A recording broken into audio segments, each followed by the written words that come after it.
Global AI Summit a couple of months ago, which was very, very successful. Right? So that was a starting point for what we've planned over the next few months in terms of diving deeper into each of the critical sectors that Telangana has. And life sciences being one of the most important sectors for Telangana, we're starting with life sciences and healthcare as part of today's event. So the design of this event that we have planned is cutting across the entire value chain of life sciences and healthcare, starting from discovery, development, clinical to patient delivery, the whole of the continuum of healthcare life sciences. We have some keynotes from very renowned global and Indian speakers, both from industry side but also from healthcare institution side, and keynotes from industry, academia coming together. What we request the participants here is to engage more actively in terms of discussions. What government intends to do as the outcome of this event is to ensure that we collect different viewpoints of feedback to be able to consolidate an action plan that we will launch in about 20 to 30 days based on Honorable Minister's direction to us. So that will be the roadmap for what government can do, both from a regulation but also from an enablement standpoint for industries or startups to adopt AI in their line of work. So with that, I'll request Mr. Jayesh Ranjan, Special Chief Secretary, Industries and Commerce and IT, to deliver a formal welcome note.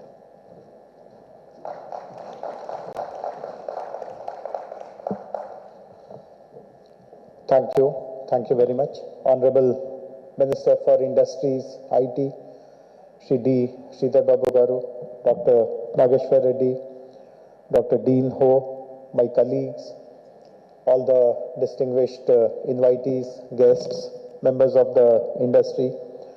Very good morning to all of you. It is a great honor to welcome all of you to this transformative event, AI in Healthcare Summit, which is, as my colleague pointed out, a very important follow-through to the Global AI Summit held in September and a key milestone on our journey towards our flagship event, BIOASIA 25, which is going to take place in February on 25th and 26th, to be very precise. When we had conducted the Global AI Summit in September, one of the priorities was to identify use cases, because we felt that enough talk has happened about AI and now is the time to show action. And those of you who had attended that event will recall the sub-theme of that AI Summit was making AI work for everyone. And we realized that one of the most fertile areas to apply AI across the country, across the world actually, is healthcare, because already lots of very transformative work, research work, academic work is happening. And then, of course, the responsibility on how to translate all that into action lies very much upon us. So this is a kind of a in-between summit which bridges the Global AI Summit's agenda and the importance of the next BioAsia event. As all of us understand, if you have to really deliver use cases in any particular domain, there are 5-6 very important responsibilities. And when we had conducted the Global AI Summit also, it was very clear that government has to take the lead in fulfilling those responsibilities. One, of course, is on compute infrastructure. Honorable Minister will also speak about it. Under his leadership, we are now embarking upon tying up some very robust IT infrastructure meant for AI compute. During the Global AI Summit itself, we had signed up with, as some of you would know, NVIDIA has an Indian licensee called YOTA, and YOTA is going to set up 40,000 GPUs in the forthcoming AI city in Telangana, and I'm sure most of it will be of use to local companies, local startups, local researchers, academic institutions. The other very important responsibility is to curate data sets, and as we all know, government itself is a custodian of humongous amount of data. Of course, we were in the sidelines talking to Dr. Dean, who minimizes the importance of data. But nevertheless, we feel that data could be of immense requirement and value for developing lots of models, algorithms, etc. Some of you might be aware, Honorable Chief Minister and Honorable Minister have commissioned a very massive survey which is going on right now, a kind of a household survey. And some of that will be used as a foundation to create health profiles for every citizen. So Telangana possibly could be the first state which has a 100% digital profile, and then lots of clinical data also as time goes by will be added to it. Of course, the AI city that I spoke about will be a bedrock for innovation. There are lots of interesting plans for setting up center of excellences, of promoting innovation, of creating a very robust ecosystem. And I'm happy to share with you that in the Global AI Summit, the first MOU that was signed was related to a center of excellence in promoting AI for public health. There is a global not-for-profit called PATH, and they have signed up with Telangana government to set up their center of excellence. And coincidentally, today we are having some discussions with them on the way forward to set up that COE. Of course, health, as we know, or life sciences, as we know, is a subject where there are enormous responsibilities to be very mindful of privacy, confidentiality, also the need to protect databases so that they are not misused, etc. Government also has already embarked upon creating a framework on what is called as responsible AI. How do you govern all these data sets which are available? How do you prevent misuse? And so on and so forth. So, as I said, all in all, healthcare is one area where we want to make a difference as early as possible and ensure that the benefits of AI, the fruits of AI in this particular way is delivered to even to the most ordinary citizen of our state, and eventually Telangana becomes a role model for the entire country, so to say. So once again, I convey my gratitude to Honorable Minister. This is his idea to start working on the good momentum which was generated in the AI Summit and identify work streams, identify action plans, and then turn it around very, very quickly. I'm also grateful to all the speakers who have come from other cities and also our own speakers for choosing to spend time with us, and look forward to a very interesting and productive day with all of you together. Thank you very much.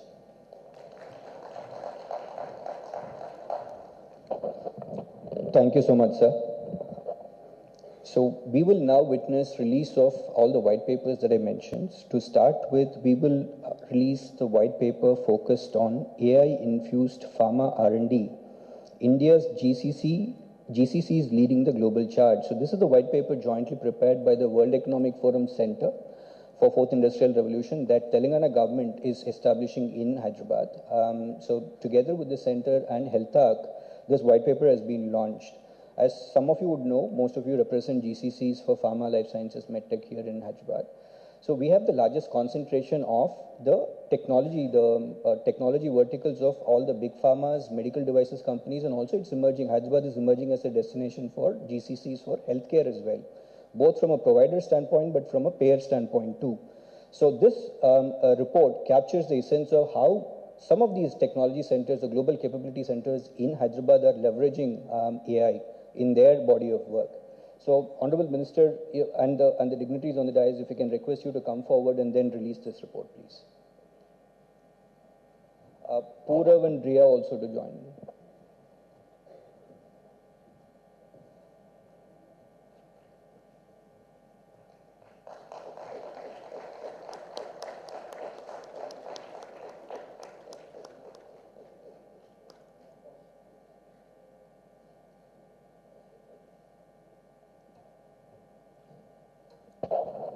Thank you. If you can just stay back, I guess we have two more report launches, so we'll all do it together if you can stay in the front. For the attendees, we are sharing all of these white papers to you virtually immediately after the event, so all of you will have access to this. Second report that we will be launching today is Cyber Resilience in Hospitals, Safeguarding India's Healthcare Industry in the Digital Age, prepared by Deloitte. Request Vikram and the Deloitte team to come and join.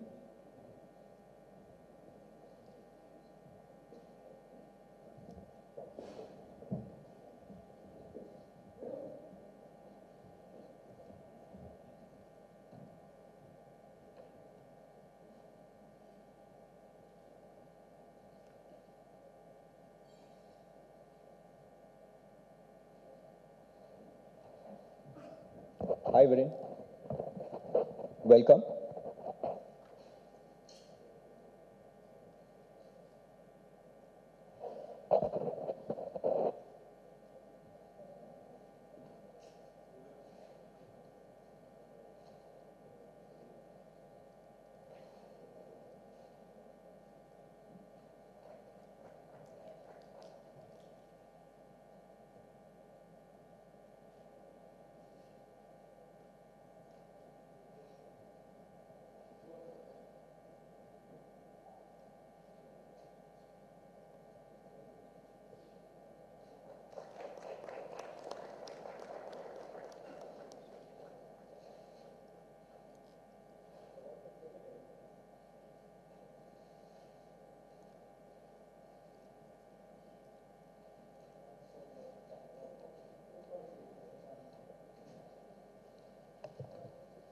So the third report they'll be releasing today is a white paper on the growth and evolution of global capability centers in India by Deloitte.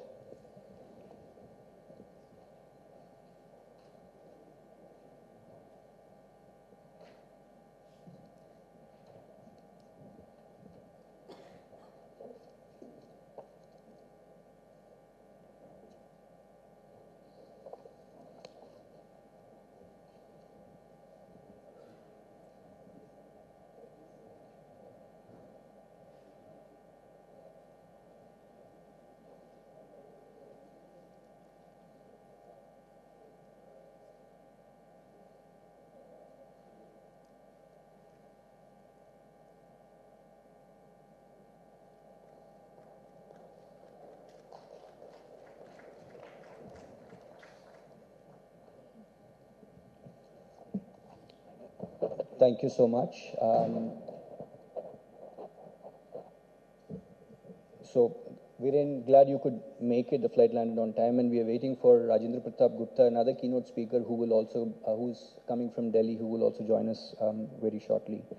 And like I mentioned, Hyderabad is emerging as the capital for life sciences and healthcare GCCs. Honorable Minister had given us a direction that we should get all of these GCCs who have established centers here in Hyderabad collectively under one platform, looking at collectively solving some of their challenges, but also looking at growth opportunities in terms of how government could play an enabling role in terms of moving up the growth.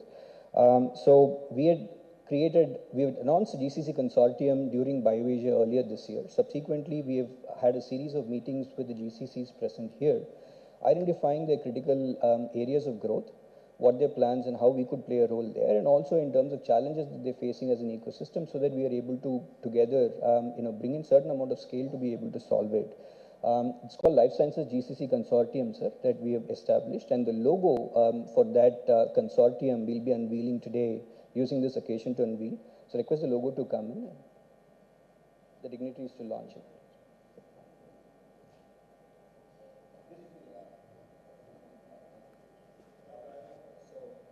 Let me also invite some of the GCC partners who are present here. Mohit, Sairam Mohit from BMS, Sairam from Sandoz. We have FPT, we have RX Benefits here, we have Novartis here, Swapna. So any other names that are missing out, please come and join us on the stage.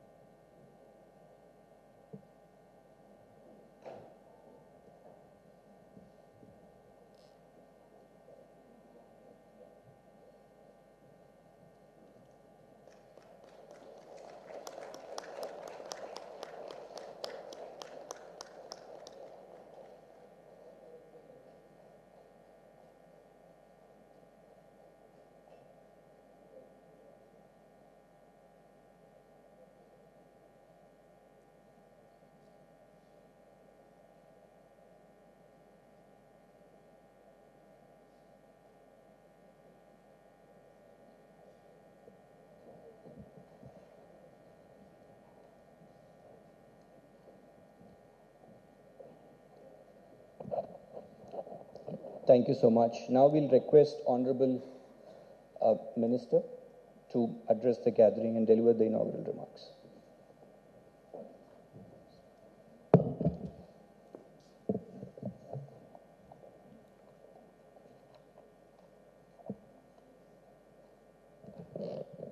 A very good morning to all. Andarki namaskaram. Distinguished guests on the dais and the revered leaders from the industry and eminent doctor from the fraternity, Dr. Nageshwar Reddy garu, and Dr. Dean Ho,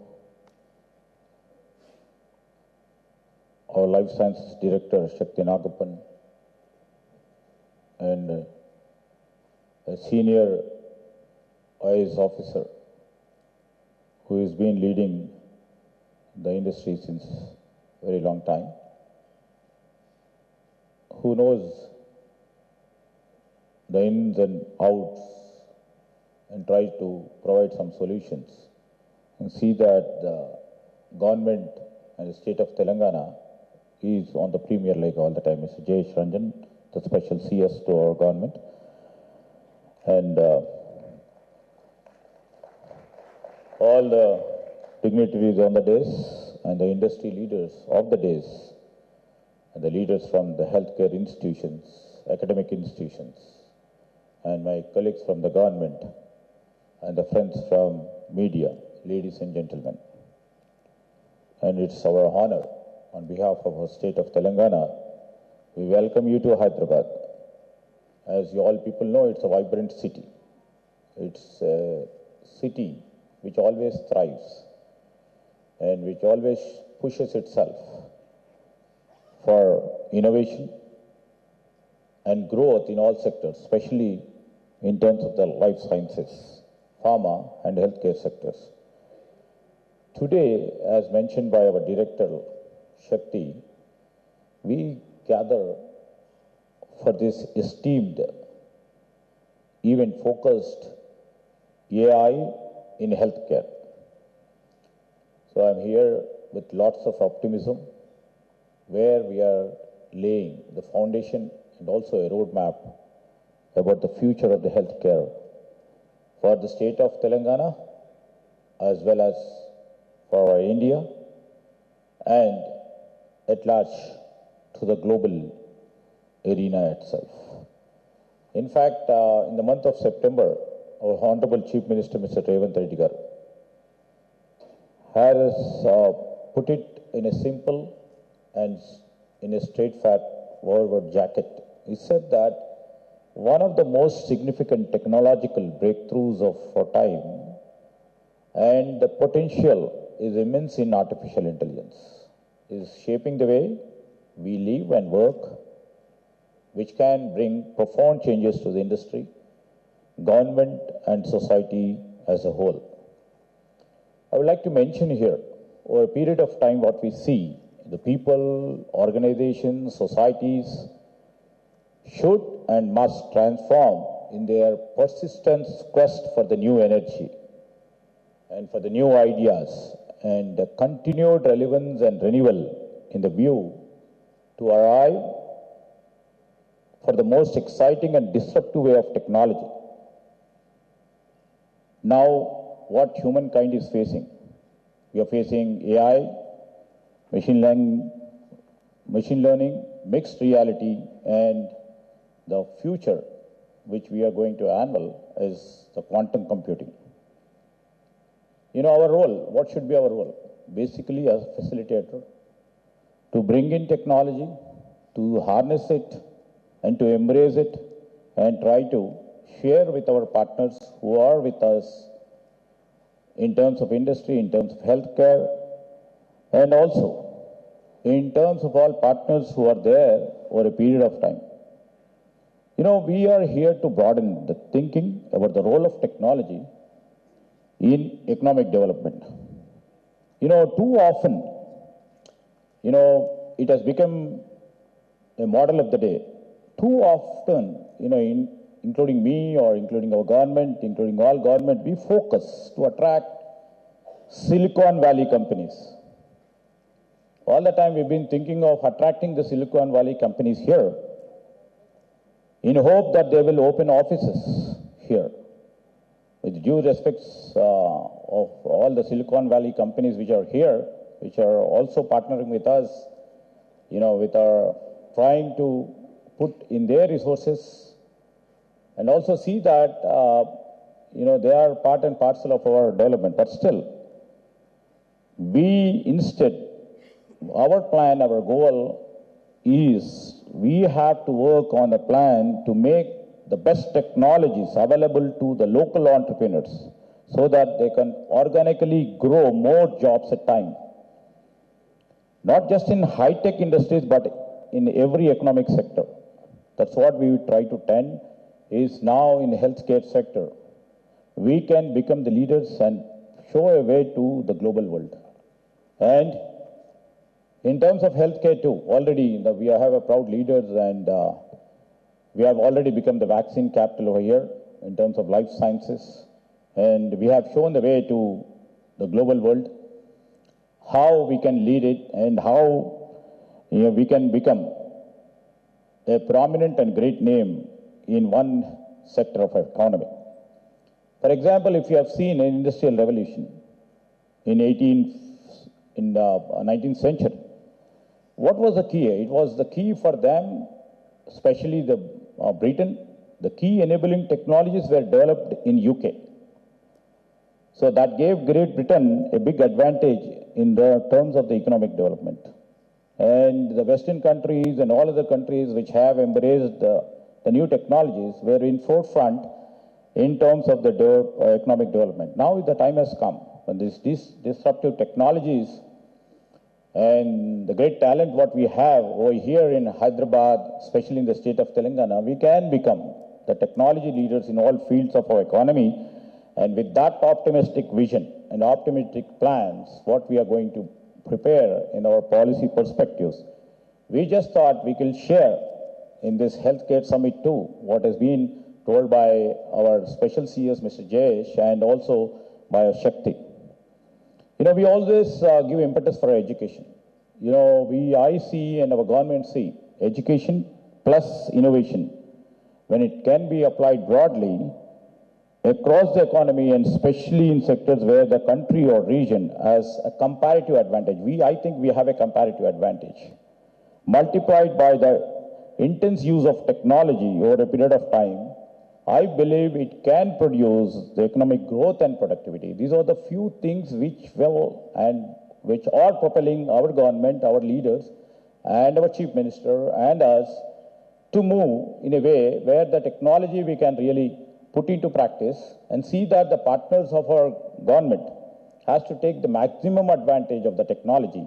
How best our government can literally see that, we grow and at the same time, we propel our industry leaders or the industrial partners who are partnering with the state of Telangana to embrace and harness this sort of technologies and move forward in their own stream and become leaders for tomorrow's world. And today's theme event like unlocking the potential of AI to revolutionize healthcare, resonates deeply with our commitment, especially to harness AI power to transform healthcare for millions. The scope of AI in healthcare is vast, from revolutionizing drug discovery and diagnostics to enhancing patient care and safety. These advancements represent not just technological progress, but a fundamental shift towards a more efficient, accessible, and patient-centered healthcare system. What I observed, during the initial days of my tenure as the IT minister, I was the first man to visit Asian Institute of Gastroenterology. Mr. Nageshwar Reddy has called me and was just introducing the new technologies into the stream of healthcare. I was so surprised. And, that's where, I was having the second experience. I never knew that sort of a deep approach will be there in the healthcare sector too, to adopt and harness AI over there. Many top leaders who were harnessing and exhibited also the use cases in AI were there. I was so surprised. In fact, congratulations of taking the initial steps to revolutionize the healthcare system in their hospital. Our government, if you have seen it, has always been committed to fostering an environment that encourages innovation. Through several initiatives, we are laying groundwork for Telangana to make this state of Telangana as a global AI hub, especially the Hyderabad. And our goal is to foster collaboration between the government, academia, and industry to drive solutions that address real world healthcare challenges. We all know that Hyderabad has made tremendous strides in becoming a preferred destination for life sciences, pharma, and healthcare, not only within India but on the global scale. With focused policy support, Hyderabad, though a unique convergence where every stream of the industry converges with technology, especially the convergence of the healthcare with the technology, and also with lots of innovation which is shaping up here, will create market-relevant healthcare solutions. Definitely, IC will become a hub of companies exploring artificial intelligence, biotech, data science, and other advancement. The Telangana government recognizes the advantage we hold in terms of data availability. And the other way around, I had just a brief discussion with Dr. Dan, who, as said by Mr. Jayesh, less data also can create wonders in artificial intelligence. This is a new perception and a new direction what has been given in terms of the healthcare. We'll try to explore it, and we'll take the experience and expertise of doctor sitting here who had come down from the Singapore University. We always, have in mind the big data only create wonders, but even a small data can create wonders and will maximize the efficiency in giving the healthcare solution at the individual level. And that is a new perception. We would like to build upon that. To further the guide to development of AI in Telangana, especially, we have established Telangana Artificial Intelligence Advisory Council. This council plays a crucial role in ensuring AI growth in Telangana, which shall be inclusive. I would like to stress, which shall be ethical, and also, as put forward by Shakti, which shall be responsible, which will be aligned to our developmental goals. We are also actively studying about lots of the great global best practices in AI policy, drawing inspiration from around the world to create a robust policy framework for our state.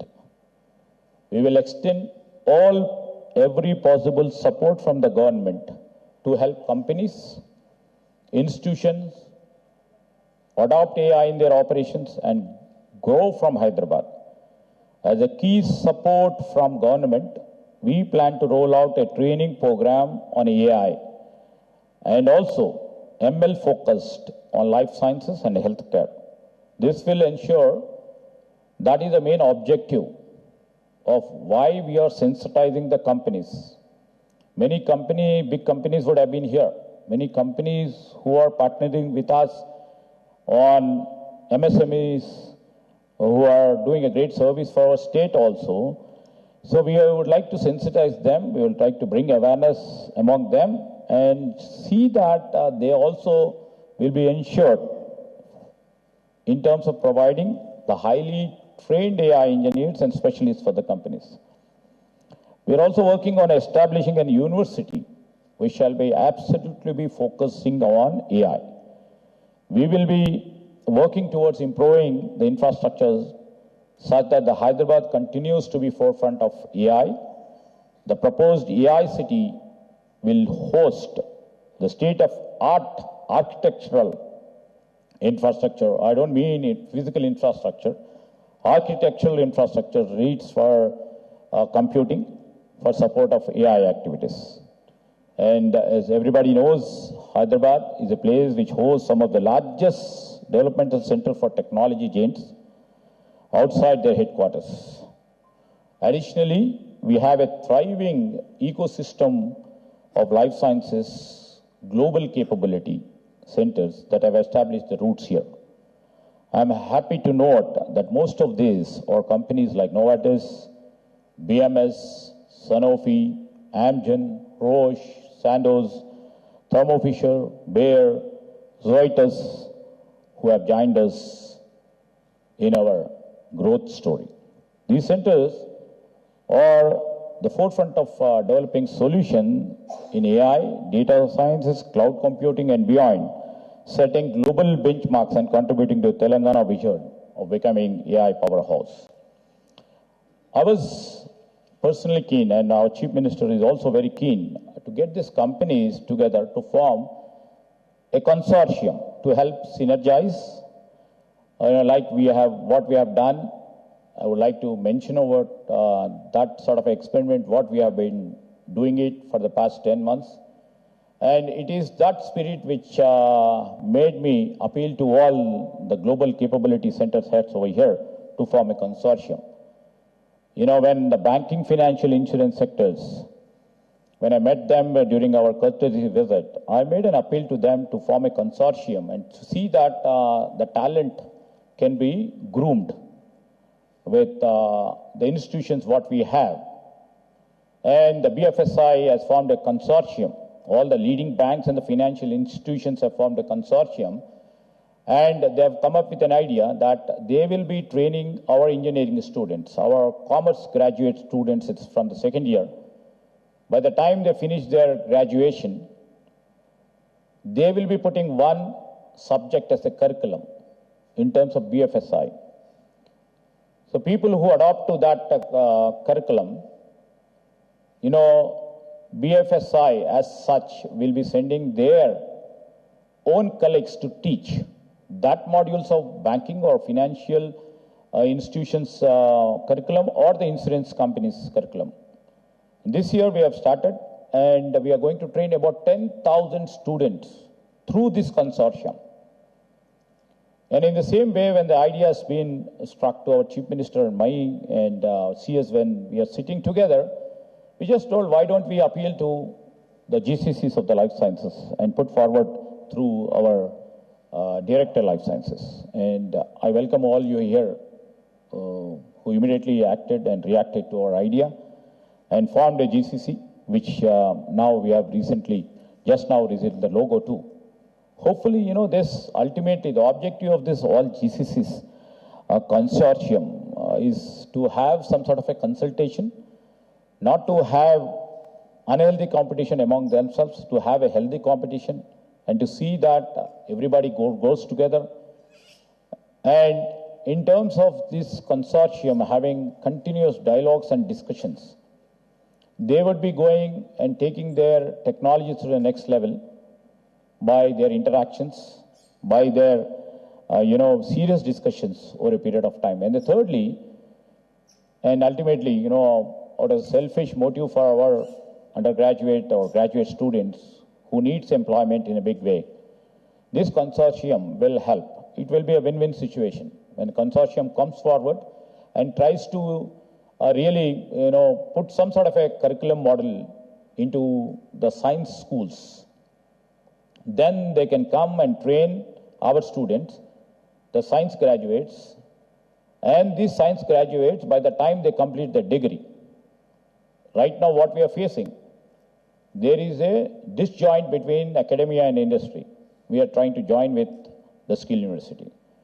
So likewise, you know, this consortium can help to bridge a gap between academia and industry, try to train all our science students, especially the science students, with putting some sort of a curriculum which can be a common subject for all the life sciences of the pharma companies or the health sector companies, and see that that curriculum which the science students take in their process of their graduation will become the possible and potential employees for all these GCC companies.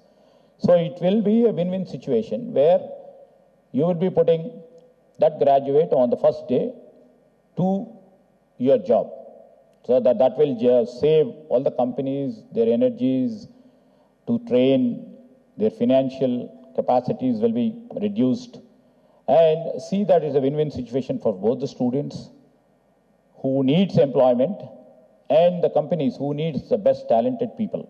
This is the ultimate objective of we appealing to all the global capability center heads to form a consortium, and so happy that the consortium has been formed, and the objectives what we try to put in forward will be continued, and our team, especially our official team, will be in continuous dialogue with you people so that whatever the policy imperatives which we have to, feel like encouraging you would be taken into consideration. That's the real reason. And tomorrow, talent becomes a major important element, as you all know, and we have identified it, and everybody knows it, and most of the people over here are part and parcel of our, the skill university. We have instituted a Young India's Skill University. We have started all the 4 verticals where we identified about 33 to 35 verticals of the industry. And this year, on the start of the university, the 4 verticals, especially the one is on the health, life sciences. And Dr. Reddy from the Reddy Labs have come forward to adopt this life sciences vertical, and they are training a group of individuals or group of students in this year for the short-term and the long-term courses. So this is a model what we are trying to bank upon it, and whatever other verticals which have been required for the industry also, we are welcoming them and take part in our skill university. Let me say the Telangana government, I would like to really tell you and put forward, is fully committed in advancing any new technologies adoption. And how do we harness the disrupting technology is a major challenge, and by huge pool of human talent, we are so confident that we can harness and we can embrace all the disruptive technologies, including AI. And now our immediate mention and the immediate need is to advance AI in healthcare. And I would like to mention here is Hyderabad is not just a city of the future. It is a city actively building that future. We invite all of you to join us in this journey to make Telangana a leading AI hub and AI to become a global player in AI-driven healthcare. As we continue to drive Hyderabad's role as a global leader in life sciences and healthcare innovation, I am pleased to invite each of you and join us at BIOASIA 2025, the world's leading life sciences and healthcare event, scheduled from 24 to 26 February 2025. This 22nd edition will unite global leaders from industry, academia, government, and regulating bodies as we push the boundaries of healthcare innovation from biopharma breakthroughs to cutting-edge digital health technologies. Once again, I thank you, and I wish everyone a productive and inspiring summit today. Thank you very much.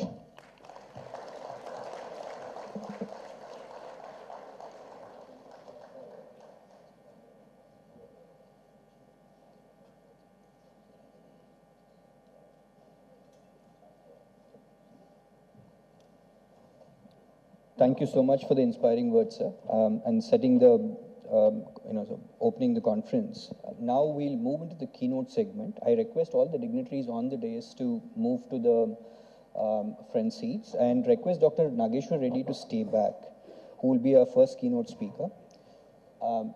Just to set the context, Dr. Reddy requires no introduction, but it's our duty to, introduce him. Dr. Reddy has published over 1,080 peer-reviewed research papers and has contributed to more than 50 GI textbooks. He is the only endoscopist in the world who received 5 ASGE, American Society of Gastrointestinal Endoscopy, Crystal Awards. He is also a recipient of Padma Shri Award and Padma Bhushan Award of Government of India.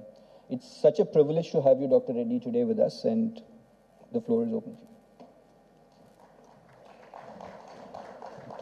Thank you, Shakti. Thank you very much for this kind invitation. I'd like to thank the government of Telangana, and especially we're very fortunate to be led by a minister of a caliber of Mr. Sridhar Babu, who is a very rare minister who understands technology, understands the need for promoting this in our state. And we're very fortunate that we are here at this point of time in Hyderabad. And I'm sure that, as he said, we are developing future as it comes, and the future is definitely in artificial intelligence. Now, let me start by saying that as doctors, we generally don't like to talk only with slides. So I'll just set the stage first by giving a basic view of what healthcare has for AI. And also, this is going to be very basic, considering that the people like Dr. Dean Ho, who is sort of an international authority in this area. But for others, like probably me, who are naive in this area, I'll try and set the stage for this.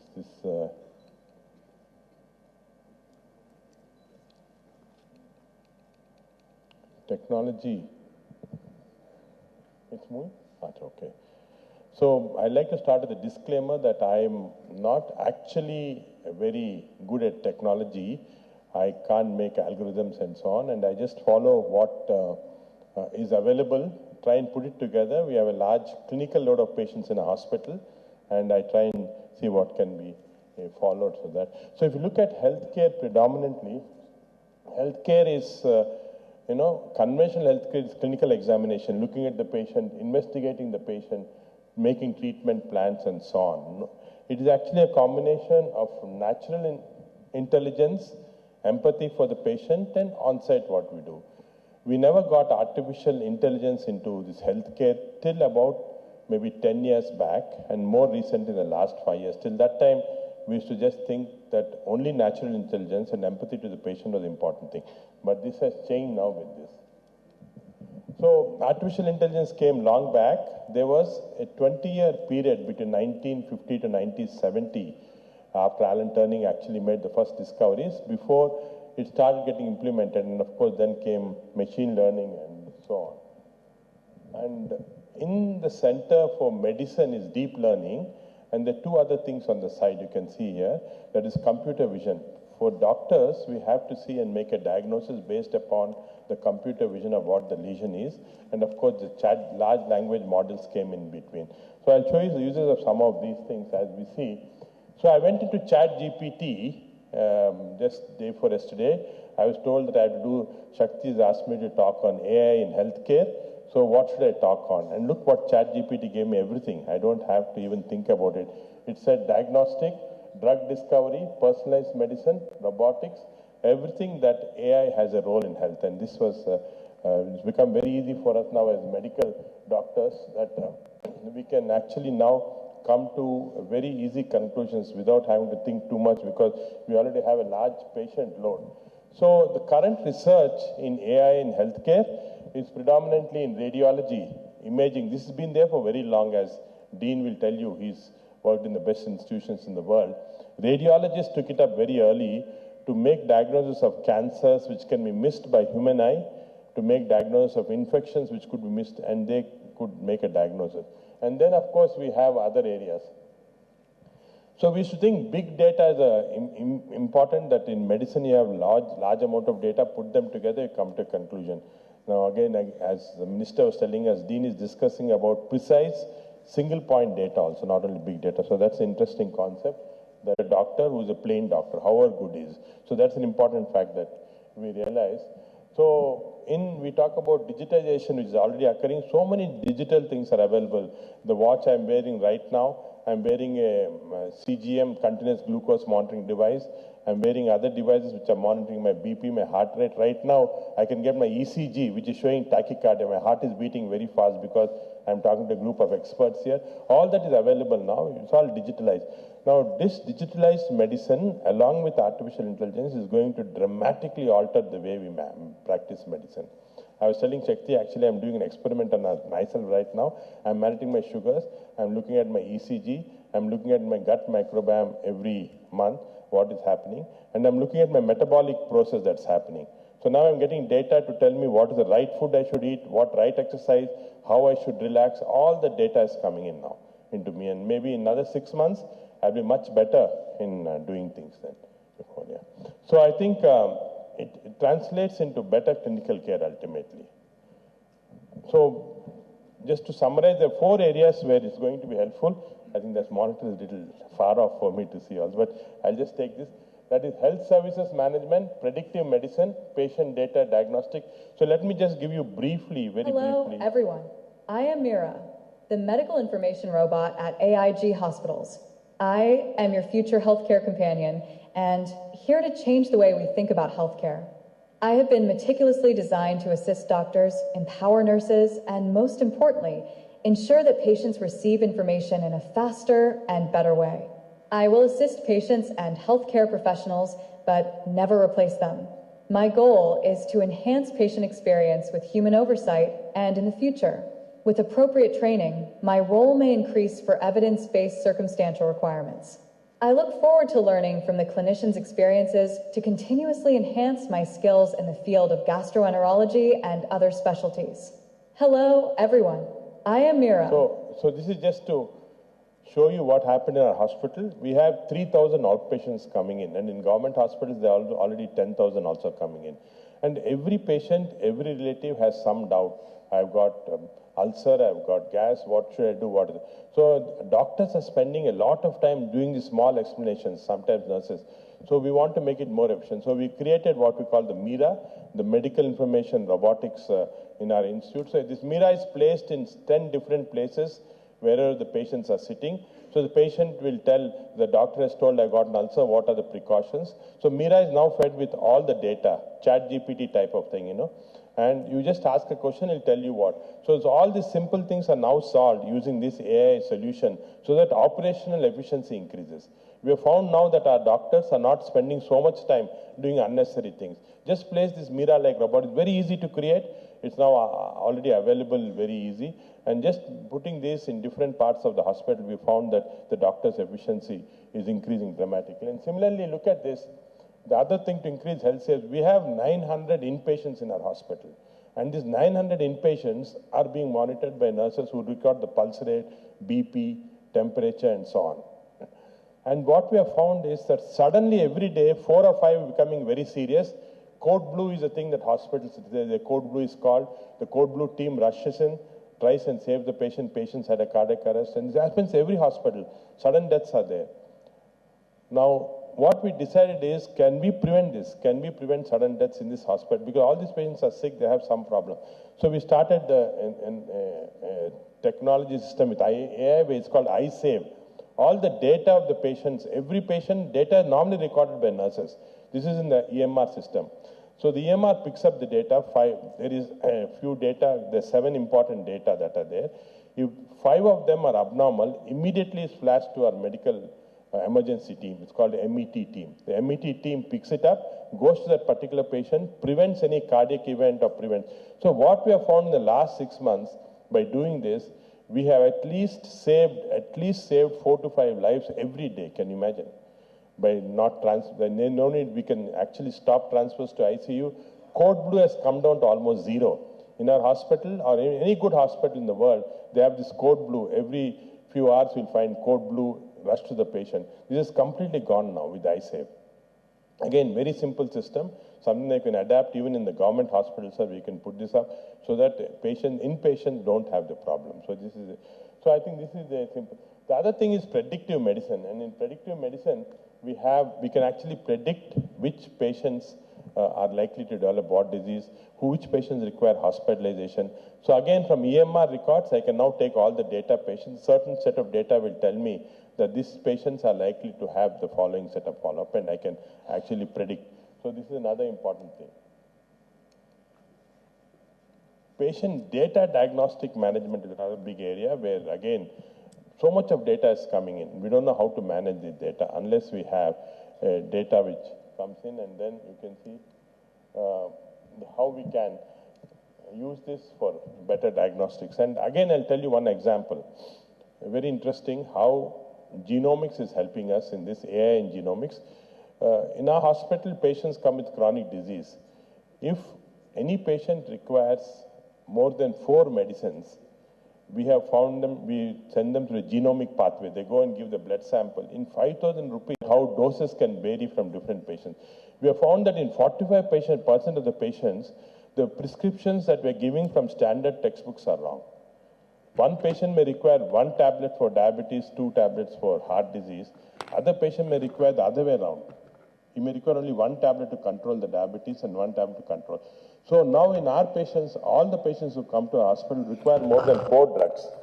Because of drug-drug interaction, because of different genomic pathway, we first get a basic genomic pathway done, do an AI, and find out what is the dosage of drugs that we should give in this way. And sometimes we have found that, for example, statins we give to decrease cholesterol and all. There's a statin pathway. We found that in at least 10 to 15% of Indians who don't follow the standard, no point in giving statins. They develop side effect of statins, cholesterol is not coming down. All these things have been made by. So I think this is a very important development that has occurred that we can now utilize, especially again, as I said, in clinical decision making now, we are starting to use AI. And one of the other very important thing we found is that, again, all good hospitals in the world, we have this EMR system. We are seeing the patients filling up all the forms, and then the EMR is filled up. A doctor, out of his time, 80% of the time, he's unnecessarily spending on looking at the computer filling, not looking at the patient, talking to the patient. This has become a big problem. In fact, in the world, the biggest burnout syndrome is because of this. Doctors in USA are resigning from their jobs and going and down because they feel that they're spending too much time in this filling data and all, not looking at the patient. So we are now actually come up with a new concept, and we're just also, hopefully we can give it to the other hospitals also, whereas we have speech-to-text segmented format. I'm talking with the patient is talking with me. Everything comes in a segmented form, past history, present history, everything is now coming there, so that I don't have to look at the computer at all. And this goes to EMR directly. So the speech-to-text segmented format is going to revolutionize how, and we believe that we will be one of the first hospitals in the world to start this, and hopefully the other hospitals all over the world take it up. So this is the immense value of AI we found in our place. You can see that AI sometimes can be more accurate than diagnostics. This is a very prestigious paper published in the Nature, where dermatological lesions were shown to doctors, and if you show to 20 dermatologists, each will give one diagnosis. But the most accurate diagnosis is by AI. We now have a form of modified form of ChatGPT. Use that, put your phone on that lesion, and the lesion accurate diagnosis is made. Doctors have missed the diagnosis many times. So some specialties like dermatology may completely disappear, practice of dermatology, because this is so accurate. And similarly, I am a gastroenterologist, so I put in endoscopes, look at lesions, and we can miss still. I have done 200,000 endoscopies on my lifetime, but I can still miss lesions, early cancers. So we now have an optical biopsy system where you can look at the thing, and the scope itself is making. So we have developed this new thing now in our hospital where we have a polyp recognition and cancer recognition system. So I don't have to be accurate. My student now puts in the scope and he tells me there's a cancer in this. I look, sometimes I don't even see. Then I say, are you sure? Using this AI, now we are diagnosing cancer so early, even before we can make it out by an expert. So this is a computer vision system that we're using to make out, and AI is making it. So we are now actually done, again, this is for the first time in the country, we have done this polyp recognition AI. It's available, for example, Medtronic makes it, but very expensive. our people, our hospitals cannot use it. So we want to make this like, if it costs only 5 rupees extra to diagnose this cancer, every hospital in the country can use it. Whereas you have to, Medtronic's thing costs 5 lakhs because their algorithms are like that, is costly. So we're developing this. And another important thing is we're starting to use it in radiology. So this was a patient who was diagnosed as pancreatic cancer when he came to me. We took his old CT scans 3 years back and we looked at it with an AI view, and we found that if we had used AI at that time, we could have diagnosed cancer 3 years back and cured him. And now when he comes at this stage, it becomes very difficult. So I think this is another area, especially pancreatic cancer detection, that we're using. So I think AI is ultimately going to be used in all this way. It can perform many tasks that humans does in a better way. The other important thing, and that what Minister also is emphasizing, is digital health and AI. This is going to be important. I have 5 devices now in me, continuously monitoring. I go back today evening, I look at what happened to my metabolic status when I was talking to you. Different types of food, I can experiment and see which is the best food. So if everybody for example, in the state of Telangana had a digitized medicine, everything is noted there. A central monitoring can be done. If everybody is watching, now the smartwatches have become very cheap. You can put smartwatches and a central thing can monitor all the health of the people completely in certain segments. And then you can see that, for example, basic things, like blood pressures, which can be not properly monitored, can be very easily monitored, pulse rates, all this blood sugars, all this can be now so digital health and AI is going to be the future. And again, I'm hoping, as Minister says, that Telangana will take the lead in this. And this is going to be something revolutionizing. They're doing it in US, but in US, I think, again, Dean will agree, the problem is there is different types of people. The groups of people will oppose it, so it's not very easy to implement something in a mass way compared to what we can do here. So hopefully India would become leaders in this area for next generation healthcare. I was actually, again, this big data, we have a lot of data in a hospital. We have, say, every time 1,000 patients admitted, 3,000 patients coming in outpatients, so huge amount of data. We can generate a lot of things because right now AI is dependent on data. Again, maybe Dean will talk a little on a different angle, but this is something that we have. One of the things that AI, we are worried about, doctors, public, worried about, is a machine. Medicine is empathy. How will machine have an empathy? But actually, this is very surprising. In this study, recently published, it was found that artificial intelligence discussing with the patient had more empathy than doctors. Because they have patience. The doctor will repeatedly ask me, what should I eat? What should I do? When should I sleep? So after some time I get irritated. Cheppan gada, I told you already why you asked that.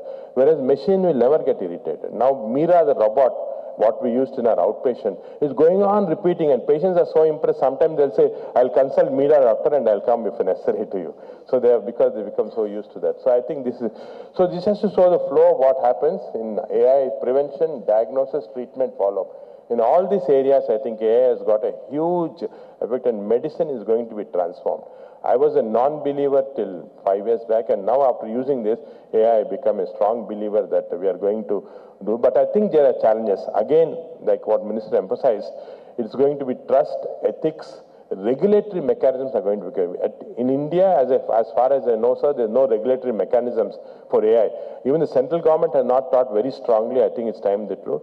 In fact, the FDI Commissioner Caliph was with us last year. He spent a day with us in the hospital. And he was telling me that this is the problem they also have. Even in US, the regulatory mechanisms are.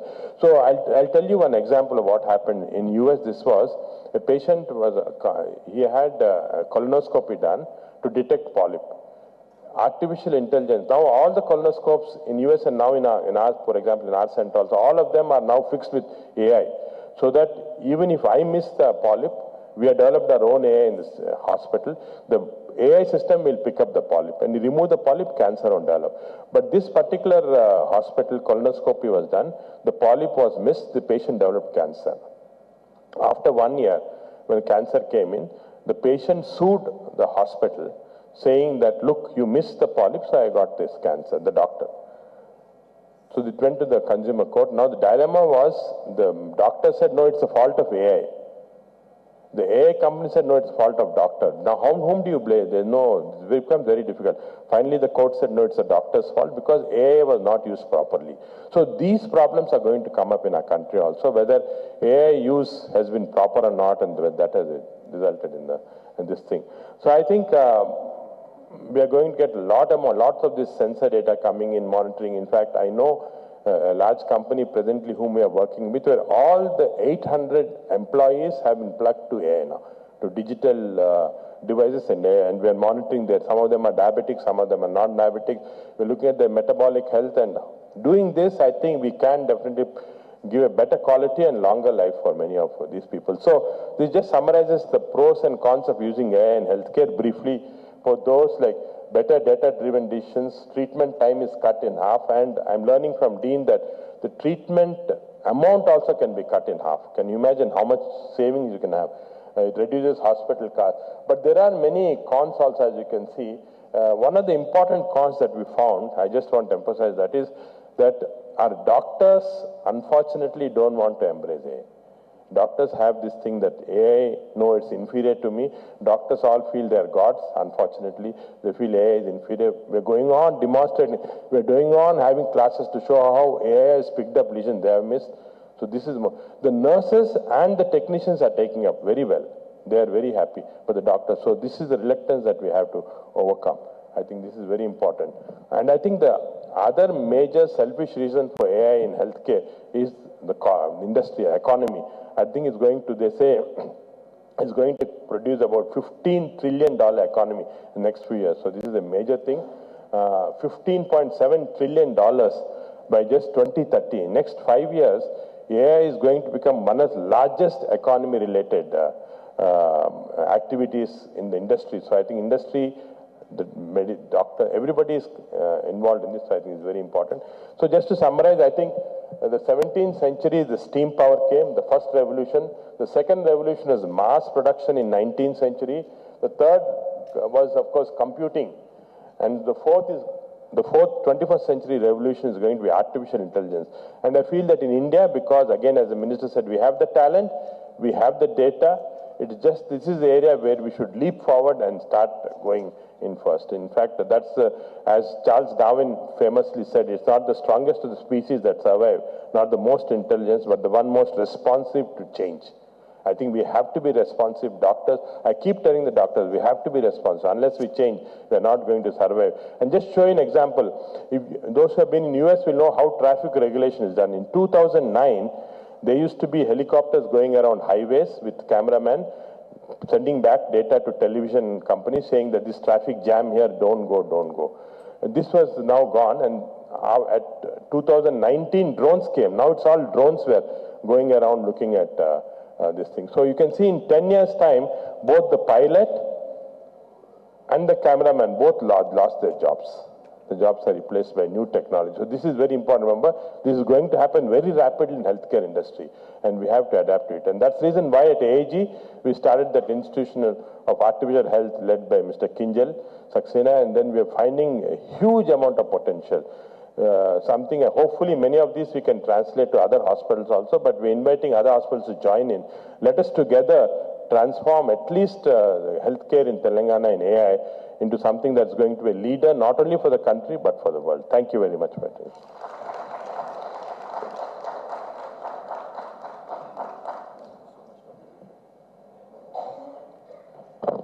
Thank you so much, Dr. Reddy, for the insightful address. Congratulations on the phenomenal work that AIG has been leading. So you touched upon many areas. Some of these areas, Telangana government is already working on bringing together different hospitals. One of the areas that we're critically looking at bringing all the hospitals together is to track the longitudinal journey of patients, to get a consolidated or holistic view of data and how we could use this data for benefit of, let's say, policy intervention. Can we do more focused, predictive policy so that the resources of the government are well utilized? So we will continue to engage with you and learn from your experience of MIRA and other things at AIG to be able to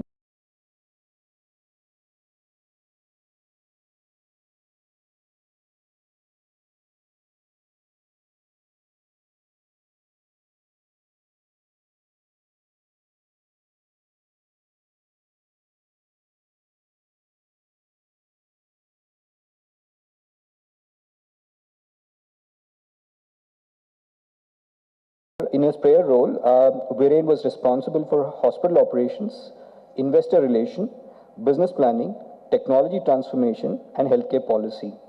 He is currently leading a program to transform Narayana Health into a fully integrated healthcare organization encompassing health insurance, clinics, daycare centers, and digital health, both in India and overseas. So, Viren, request you to come up. So, would you be comfortable using a hand mic for a? So, request the team to shift this podium. Sudhakar.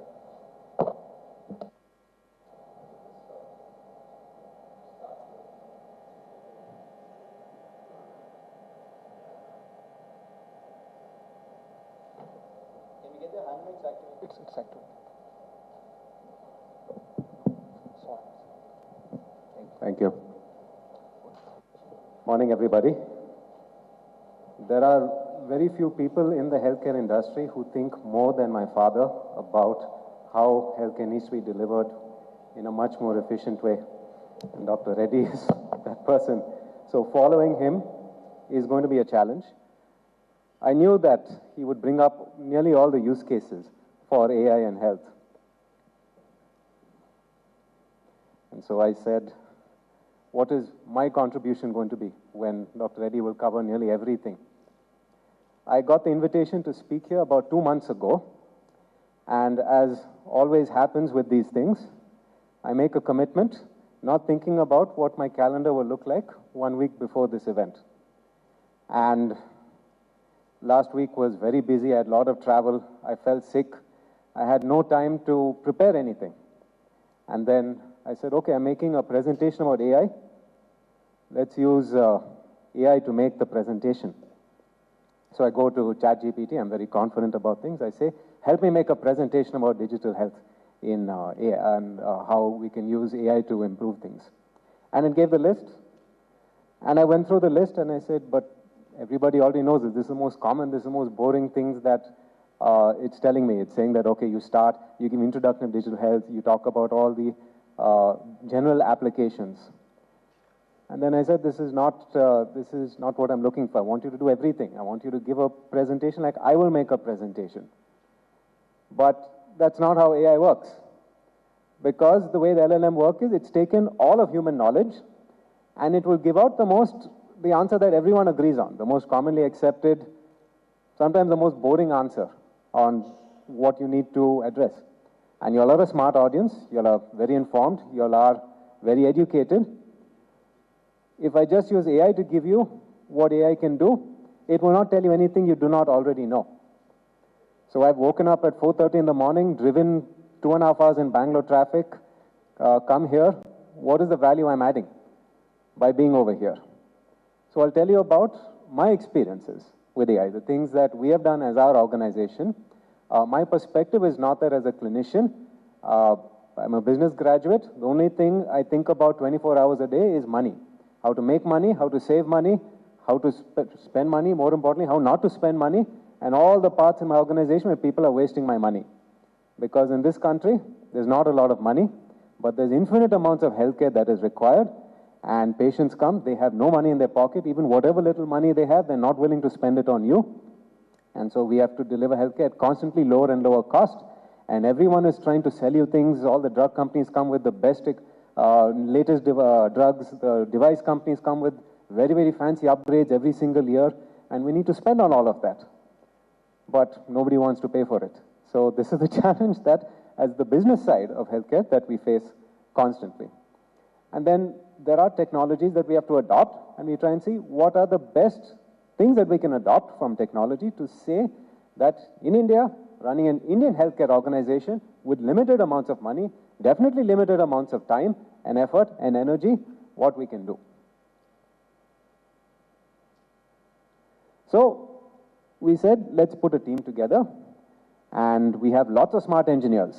So not as many engineers as most other IT and software companies. We're a hospital. Hospital gets good doctors. We get good engineers also, but we do the best that we can. And our team put together a bunch of solutions. They created a hospital operating platform called Atma. They created an analytics and AI solution called Meda. They've created a lot of dashboards and GPT applications, and there are third-party softwares that we use as well. But they presented so many things for me, my head started spinning. I said, this is too much. You will waste your whole life just rolling out one application after another after another. I don't care what the realm of possibility is. Can you solve my problems today? Increase my footfalls. All the taka typing that everybody is doing, get rid of that. Doctors hate typing, nurses hate typing. The Excel file, paper, writing has to go away. We cannot call ourselves a modern organization when today we are operating like the Indian passport office in the 1970s. No way. Even the passport office does not have as much form filling as our hospitals do today. You have to get out of this repetitive. Patient comes to a desk. What is your name? Okay, write it down. Go to the next desk. Addressing the most. They've said, okay, everyone's, because of the way the insurance system works, because of the way all the large payers were locked, that space is lost. Patient is getting angrier and angrier. Locked.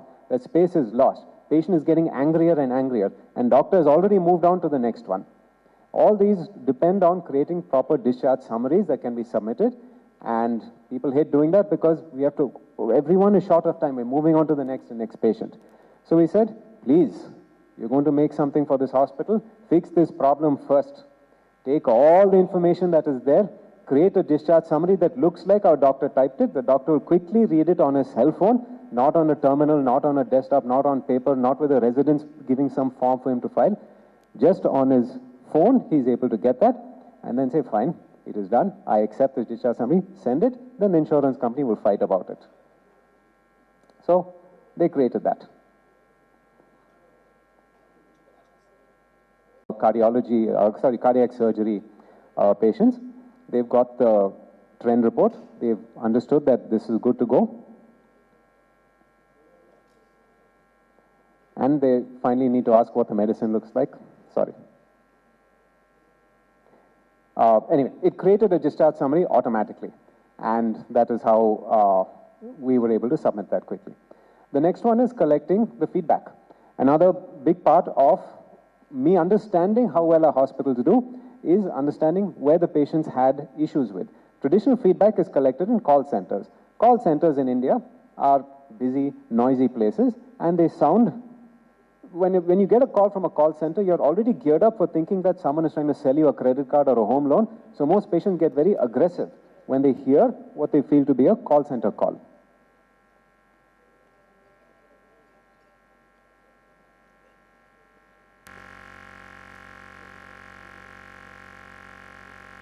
Is the audio connected to this thing?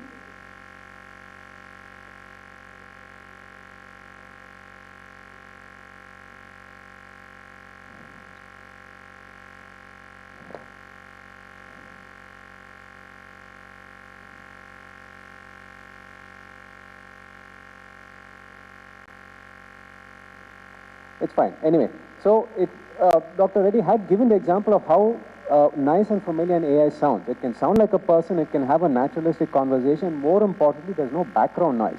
When you get a call from an AI chatbot, it will identify itself. It will say that I am an AI thing, I'm collecting information from you. There being no background noise and unlimited amounts of patience, the customer is in a much more easy frame of mind. And they don't get very aggressive when the person calls and asks, how was your experience? Because with call center, there's a lot of noise. The call center staff can sometimes be a little brush with the patients. They will not ask properly. The patients also are angry. And so it's not an optimal way of collecting NPS scores. So I'll skip this part.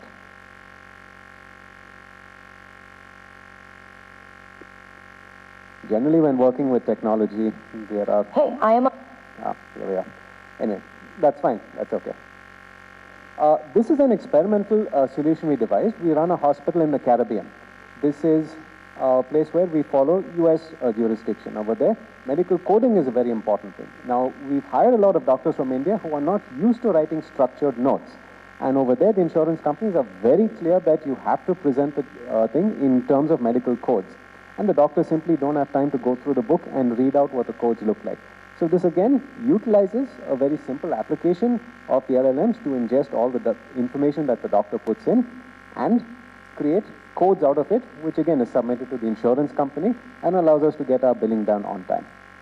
So this is just how it looks. It's, for those who don't understand, this on the left side is just the summary of all the data points and the reports that the doctors wrote up, and it gives a very easy to read coding for the insurance company's sake. This is a little on the experimental side. This is ECG interpretation. All our patients go through ECG. Today, even your watch is able to give you an ECG. And for us, we are going into integrated healthcare, which means that we will be taking care of patients even when they're not inside the hospital. Now, if you take care of a patient when they're not inside the hospital, a cardiac episode can happen anytime. But if they have an always-on ECG device that's monitoring them, you need to understand the trend lines. And for us to be able to tell whether you end up being high risk or not, and come to the hospital much before that, or change the medicine dose much before that, or get an intervention much before that. And so again, we just took a simple paper which has the ECG trend line, and we were able to create a prediction score on what the ejection fraction looks like, whether there's any risk of the ejection fraction means how well the heart is functioning, and if there's any coronary artery disease, which is one of the biggest issues that most Indians face, a lot of the time undiagnosed, until the point where you have some issue and you end up in the hospital. So, wrapping up the presentation that I have, which is, I'm a decision maker. For those in the audience that are decision makers as well, how do you sift it all out? What do you do when people are coming to you and saying, you need to implement this, implement that? There's a million different applications because this is a technology in its infancy. Use frameworks. For us, the framework is, like I mentioned earlier, does it make money? Does it cut costs? And most important than anything else, can I implement it easily? Because the life cycle for all these things is not measured in years. It's not even measured in months. It's measured in weeks. Because in weeks, the whole technology changes, the whole landscape changes, and then you would realize that something better has come, or the thing you spent so much time developing yourself, some lab in California has already made it, and you can easily implement that. And this is the more tactical thing for those that manage hospitals. Who stands in the way? What are the stakeholders who will be a little upset when you use a bot to do the job that they were doing earlier? So medical coding is a job for humans in the application that I've shown earlier. People do this job, but it is boring, it is repetitive, it is very difficult. So the bot can do the job with 90% accuracy. Suddenly the person who has to do the coding is saying, hey, what about me? But then it's our responsibility to find out how I can make their job much better, easier, allow them to do more work. If not, if you're just rolling out software without thinking about who it affects, you can be very sure somewhere in the implementation, a lot of spokes will be put in. The data will suddenly not come. You will realize that you said you green-lighted this project 4 or 5 months ago. There's absolutely no progress on the ground. And the implementation team is not talking to the clinical team is not talking to the nursing team not talking to the billing team, and you won't understand why these things are not moving forward. So please keep in mind that with any new technology, there are people who will be affected. Keep their interests in mind, and it will be much easier to implement a lot of these. For startups, for those that are interested in saying, I want to be the next OpenAI, I want to be the next Microsoft, or the companies that are going to make AI solutions for healthcare. Everyone thinks that, oh, I talk to the CIO, I'll get a purchase order signed and everything will be great. Not true. Everyone will have the idea, who's not working in the hospital, on what the next big idea is. This thing is amazing. It can make your business run 100x faster. It can make you 10 times more money. Not everyone in the organization shares the same view, because there are aspects of how healthcare organizations run that are completely invisible to technologists or software developers looking from the outside. There are things that you all would look and say, why is this line outside the doctor's office so long? You will look and say, why is the pharmacy kept right at the entrance and blocking up the queue? You will ask and say, why is it that I can't, when I say 9 o'clock for a doctor, and that doctor's not there till 10 o'clock? There are systemic reasons that go well and above your ability to diagnose point solutions. Okay, because healthcare organizations are multi-point. We have multiple things moving all at the same time. If you're coming with a single point solution, you don't factor that 900 other things. Depending on that one solution you're able to put in, you're going to have a very hard time. But it doesn't mean that you cannot build solutions for hospitals. It means you have to work with the hospitals and understand exactly either departments that are fully isolated, or you have to look at places where you have absolute buy-in all the way from the top. I said doctors have a veto that please always keep in mind. No matter what you're doing, if you do not have the buy-in from the doctors who will be a part of this, your solution will not move forward. It doesn't matter. You can be Satya Nadella, Bill Gates, Mark Zuckerberg coming into a hospital. No respect will be given to you because hospitals, healthcare organizations, we are built around making our doctors very happy. If the doctors are not happy, it doesn't matter. The solution that you're trying to put in will not be implemented. This is a fairly obvious one. Don't build when you can rent. You don't need to start with foundational models and create something when there are enough models out there. There is a speed to iteration. There is a cycle time. You need to take what's already there, quickly implement it, and then slowly start improving upon it. So if you spend 8 months in development, it's already too late, when you could have spent 8 months in implementation. And that's where most of the work ends up being. The hardest job for all software deployments in any hospital is implementation. Getting everyone to put the data in. Getting all the multiple data sources together, working with the other vendors to get API access, working with the data team to get access to the database. These are much harder things than building the absolute perfect model.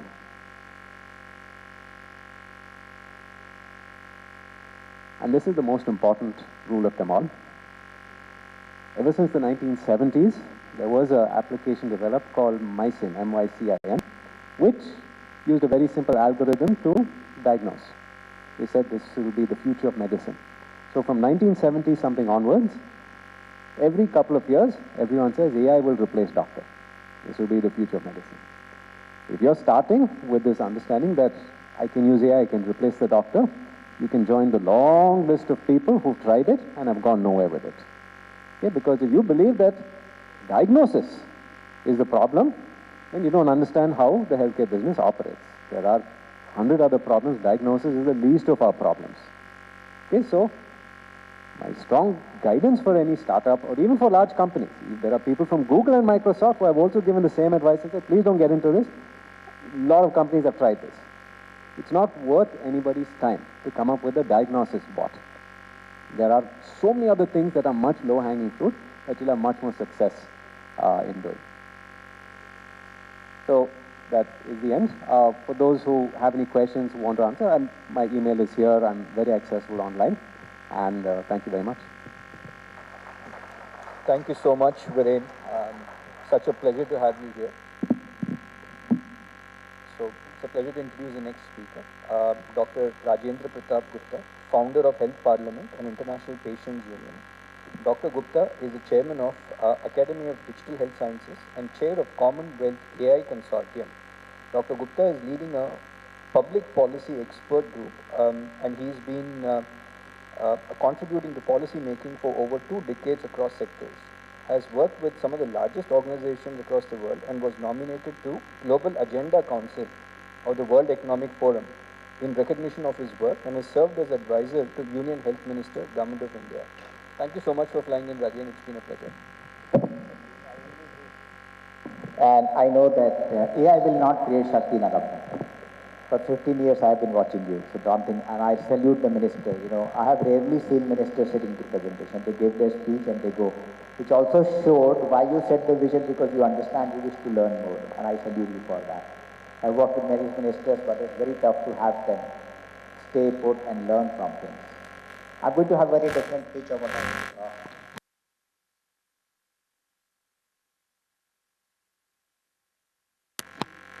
26 hours of sleep.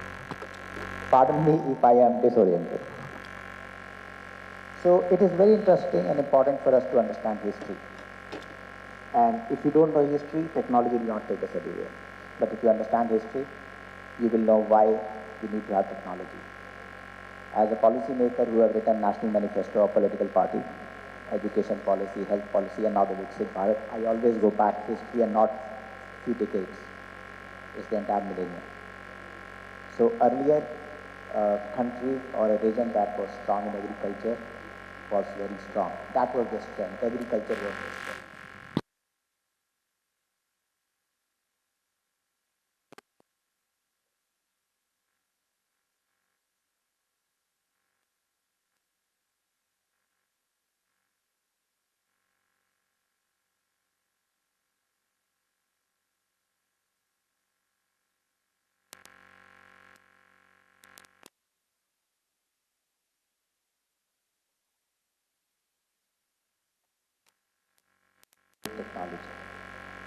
Whether you are a country, you are an organization, or an individual, you cannot be out of sync with what society is doing.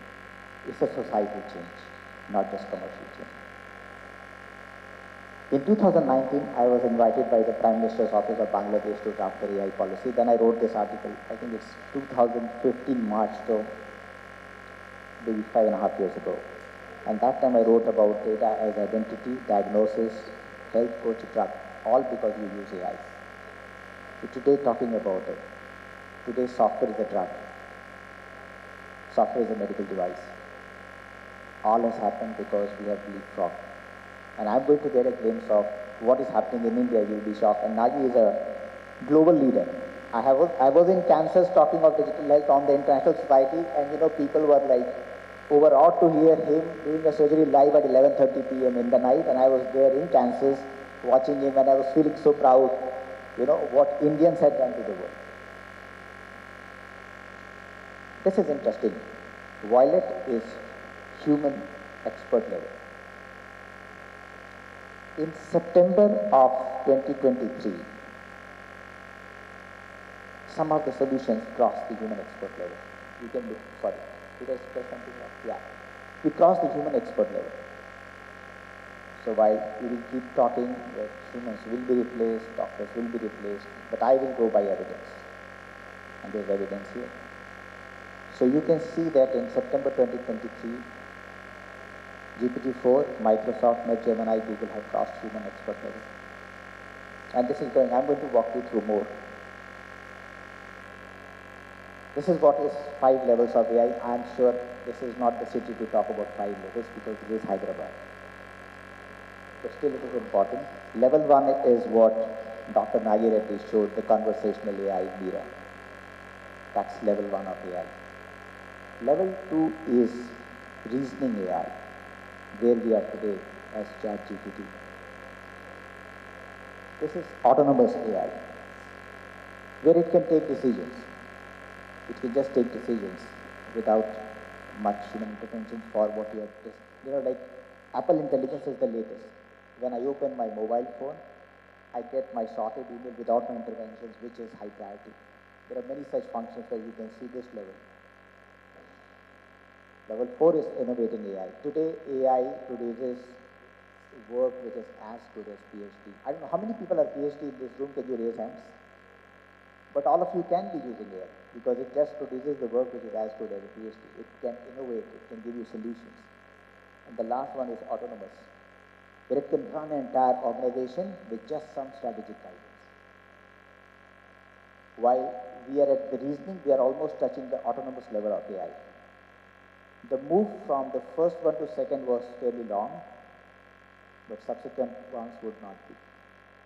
And this is going to be the most interesting time. The Honorable Minister who has a vision, I think we as a country can lead. I mean, I take pride, when I speak in UN meetings and people talk about, I still remember the talk in March when, October actually, General Assembly, when someone said, I'm from Estonia, 100% digitized country.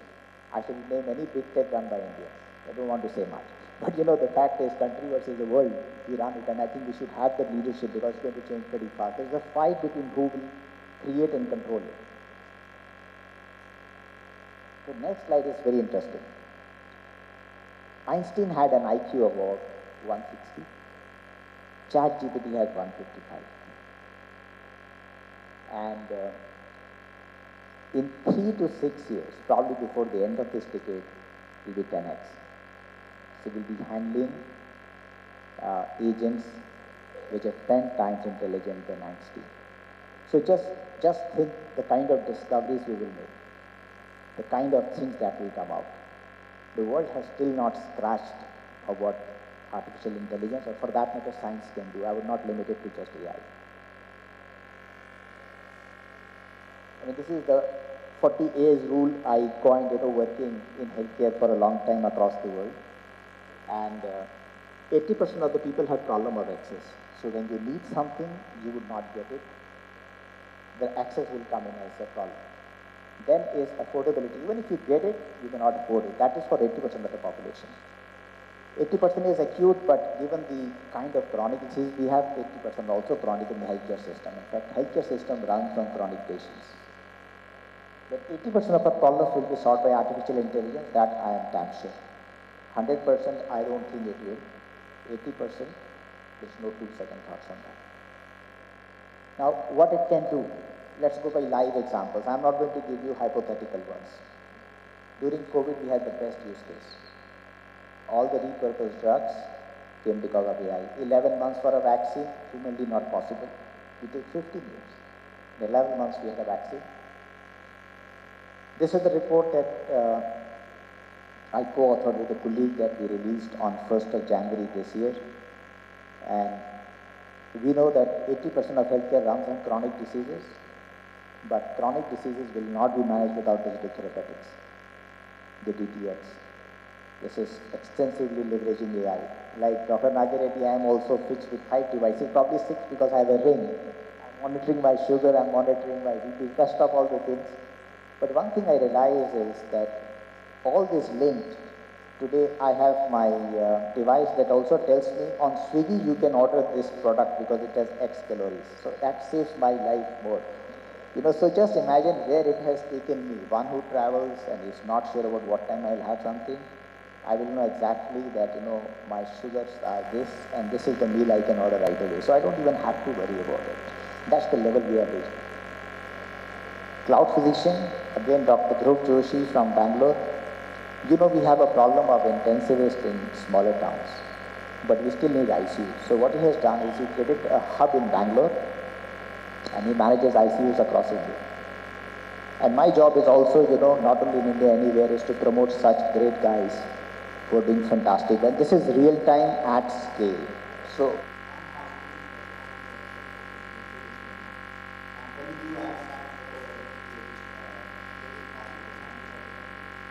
I know how we look at doctors to bed ratio specialist when we approve. But this is a big change when you wanted a specialist in a hospital. I have a specialist in Bangalore, but I run an ICU in Gazipur probably. The second one I would say is, like, look what it does. I mean, more interesting is what AI does. It reduces 40% of my documentation time. So I can use that precious time of the doctor and I can take decisions before I lose time for the patients. And the smart beds, you know, this is not theory, this is not future. This is the past and present. Again, a great company, entrepreneur Modit who runs Dozy, and I know good number of hospitals use Dozy beds now. What they have done contactless monitoring of patients. What it exactly does is that you don't have to have too many nurses now looking at each bed.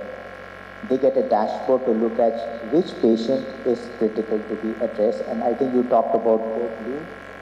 He has been able to reduce code blue incidences because of smart beds, because they exactly get who is a patient who needs attention. And then primary care, the rider is something that I am leading.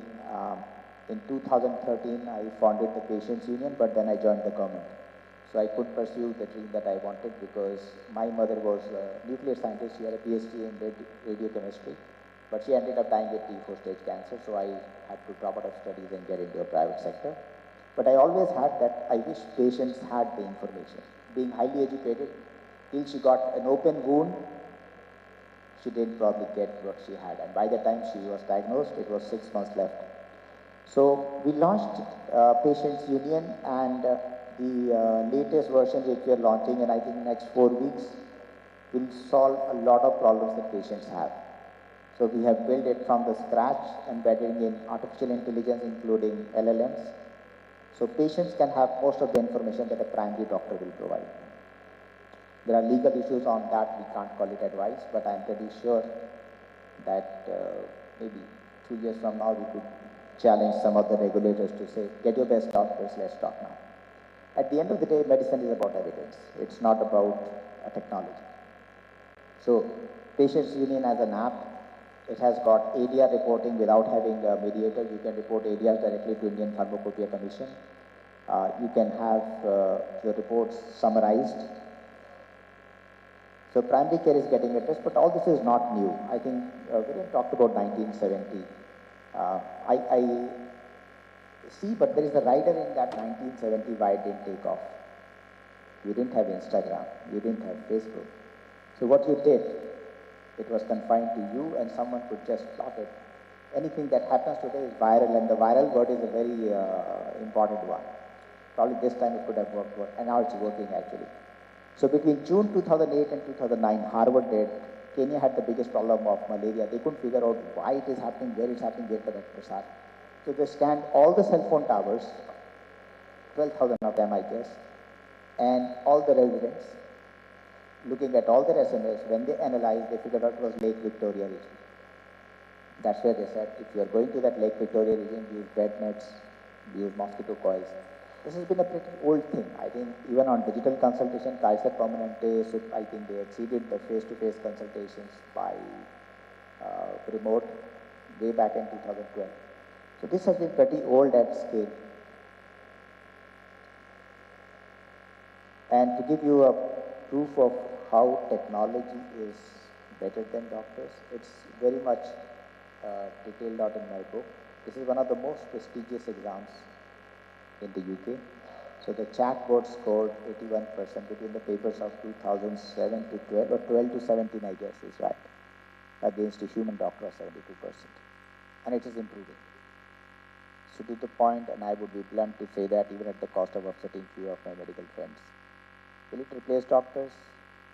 Some of the functions, yes. I said it in 2015, I still hold it will. I mean, we can't close eyes to reality. I have driven driverless cars in the US. It was unthinkable. I think most of us use foldable phones. 6-7 years back, people couldn't imagine you can fold a phone and the screen will not break. At least 4 years I've been using it, has not broken. So I think technology changes pretty fast. I'm pretty sure that everyone has to learn it, and Hyderabad, I heard Honorable Minister to make sure that everyone does. That means right decisions are important, and I think with ministers like him, friends like Dr. Shakti, this is a very interesting slide I put. Intel used to be called the brain of computer. Every computer had Intel inside, it still has. But look at what they did by not taking decision on time. When AI race happened, when the chip race happened, they still believe, oh, we are in every system, we don't have to worry, we are world leaders. Second quarter of 2024, they posted a loss of billions of dollars, laid off thousands of people. And here comes a young chap. No one knew him 5 years back. Microsoft invested $10 billion. They didn't do that to save themselves. To save Sam Altman, they did to save themselves. Today, every company is using generative AI, ChatGPT. So those who are not deciding, as I said, the 5 levels of AI, you got to have a roadmap. And I think this state is taking the lead, thankfully. So I'll stop here. The conventional ways of treating the patient are over. I don't think that you can do that anymore. And I write a blog on LinkedIn called The World in 2050, where I write a lot of things. I think they have 8,500 or 9,000 followers. And I write a lot about what is happening, not what will happen. That no one knows actually. No one can say what will happen in next 1 year, but we can tell you what's happening now. Thank you so much for the opportunity, Shakti, and Honorable Minister, I thank you so much. Thank you so much, Dr. Gupta. Like I said, it's a pleasure to have you here. Now we move to the last keynote that we have today, but a very interesting one. Welcome Professor Dean Ho, Director, the N1 Institute of Health and Health, Department of Biomedical Engineering, National University of Singapore. Professor Ho is an elected fellow of the US National Academy of Inventors, American Association for the Advancement of Sciences, the American Institute of Medical and Biological Engineering, and the Royal Society of Chemistry. He was also named the HIMSS Future 50 Class of 2021 for his internationally recognized leadership in digital health. Professor Ho is a co-chair of the World Health Organization Working Group for Regulation of AI for Health. Pleasure to have you.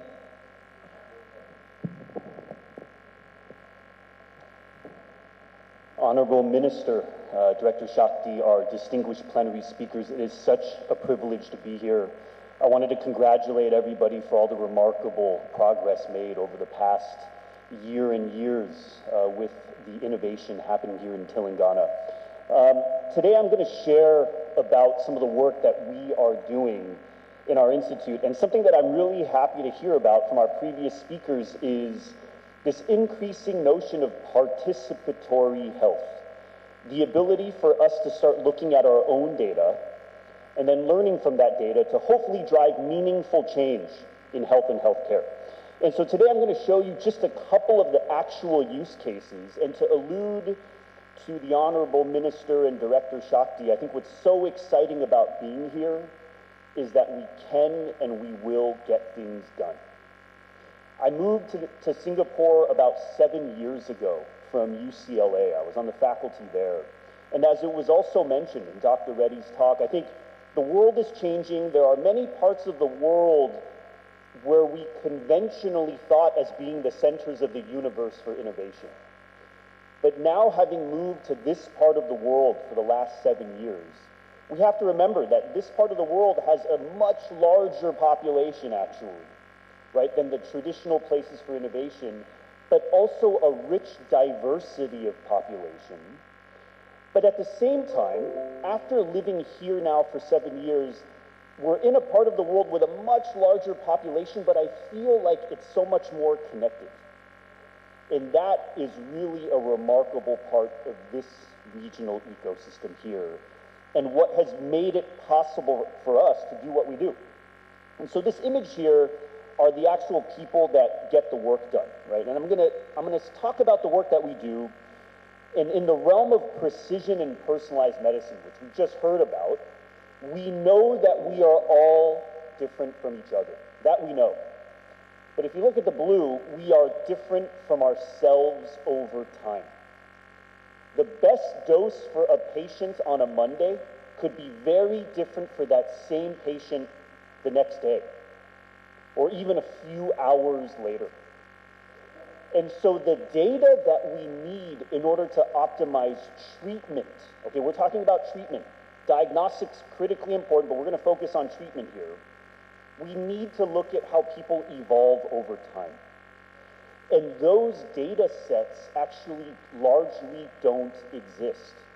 If we look at all the dosing for cancer patients around the world, most of that data came from the West and came from fixed data points, and primarily from males, actually. The world, as we know, is much more diverse. And not only do we need data from more people, we need to look at the individual and how they change over time. So, the work I'm going to show you, which the Honorable Minister alluded to, is different in that we do not use big data to train an algorithm to treat the next person that walks in the door. We use only a person's own data to manage only their own care dynamically. It changes over time. Why is that important? You look at the last point, dose matters. We have taken patients who appear to not respond to high-dose cancer therapy. Typically in traditional treatment, they will move them to something else until they run out of options. Without changing the drug, just by reducing the dose at the right time, we have flipped non-responders into responders. We can't do this for everybody. Our goal is not to come in and just low dose all patients. That's not the goal. But the goal is to find more responders. People are dynamic. Even drug synergy changes over time, and that is largely missed by conventional medicine. How do we do this? We make digital twins. With this digital twin, we don't need big data. We use small data. But when a patient walks in the door, we have no data. Because we don't use anybody else's data to treat the next person, we need to calibrate each patient, but we can do it cheaply, accessible. About 10 years ago, we proposed this concept to oncologists, and they simply said, no way. We will never reduce the dose for patients to increase efficacy. But if you flash forward 10 years, we've now published our workflow in the ASCO educational book. The ASCO educational book is the cornerstone educational resource that clinical cancer doctors use annually. to learn about practice-changing methods. So we find it ironic to go from no way to publishing our workflow in this ASCO book is a big milestone for us. And by the way, for those interested, it's a free download. It is ASCO's most downloaded resource because they want to make it available to as many people as possible. About 2 weeks after speaking to the ASCO community, I got an email from the United States FDA, and they said, we were in the audience when you spoke. Can you come and speak to FDA about what dose optimization approaches you use at your institute? And I find it very ironic that to go from no way 10 years ago to now the US FDA, how we do things in our part of the world. I found that to be pretty neat. But I learned something odd and interesting. Optimization from a regulatory perspective means escalation. The definition of a regulator for optimum means find the highest possible dose you can give a person. There may be some engineers. We know there's technologists in the room. Optimization can mean something very different to an engineer. For us at our institute, optimization means best patient response. The highest dose and the best patient response can be very different, right? So it's time to do things a little bit differently. As mentioned, the regulation of these approaches matters. And so I co-chair the WHO's working group on the regulation of AI for health. It was a subgroup a couple years ago. I've been doing this for a few years. Up until about 6 months ago, this working group is now a standing working group. I have 2 co-chairs. One of them is a former member of Parliament of Portugal, who now is the CEO of a big AI consultancy. My other co-chair is Justice Pratibha of the High Court of Delhi. And what I love about this working group is we have a chance to really explore how other parts of the world are doing things. And the funniest thing, I have to share this story, Justice Pratibha is being tasked with writing a model AI law. And as she was explaining how she was going to do this, I heard my name. She said, we're going to have Dean. And I said on the Zoom, I'm sorry, was that me that you mentioned? She said, Dean, we've identified you as an ideal person to help us with this law because you have taken AI into the clinic to treat people. And I said, you know, and she's like, are you okay with this? And I said, well, it's not known by many. I did think about becoming a lawyer before going in to get a PhD. And I said, that obviously never happened. So thanks to you, Justice Pratibha, I get to do the next best thing. I get to help write laws even without going to law school, even though it's a model law, okay? But a real privilege to work with ministries and regulators from around the world. We published this guidance about a year ago with the chief scientist of the WHO in attendance. We're now working on the newest guidance for this work. Let me jump into the actual data. This is an actual patient. This patient has a rare disease. It's called Waldenstrom macroglobulinemia. It's about 1 case every few years in Singapore. It's a rare blood cancer.